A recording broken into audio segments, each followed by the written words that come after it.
Bill gates తాజాగా $50 million tarana బయోసైన్సెస్లో invest చేస్తున్నాడు.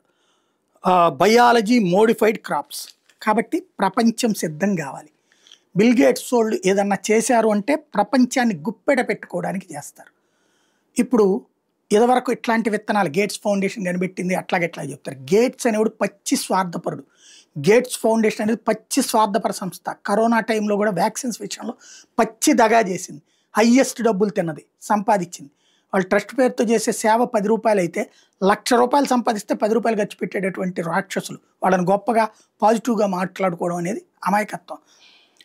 వాళ్ళు ఇప్పుడు ఏంటంటే జెనెటికల్లీ మోడిఫైడ్ విత్తనాలు. ఇప్పుడు మనకి ఇదివరకటి రోజుల్లో నారు, కందికి కంది, పత్తికి పత్తి, ఇట్లాంటి రైతులు 100 మంది ఉత్పత్తి చేస్తే అందులో 70-80 మంది మార్కెట్కి తీసుకెళ్ళి అమ్మితే మిగతా 20 మంది నెక్స్ట్ పంటలకి రైతులకు కావాల్సింది వీళ్ళు అమ్మేవాళ్ళు.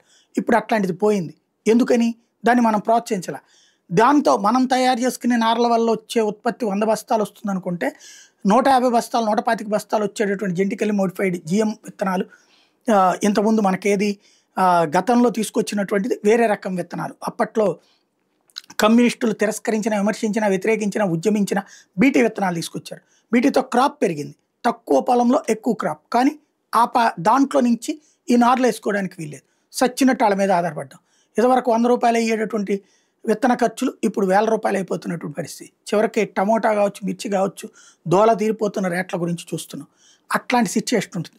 ఇదంతా ఇప్పుడు ఎందుకు చెప్పాల్సి వస్తుందంటే వీళ్ళు మళ్ళీ తీసుకొస్తుంది సఫా జిఎం విత్తనాలు, జెనెటికల్లీ మోడిఫైడ్ విత్తనాలు తీసుకొచ్చి భారత్ మీదగానే, మనం ఒక్కళ్ళ మీద కాదు ప్రపంచం అంతా రుద్దుతారు. మళ్ళీ ప్రపంచ గుత్తాధిపత్యానికి ప్రయత్నిస్తారు.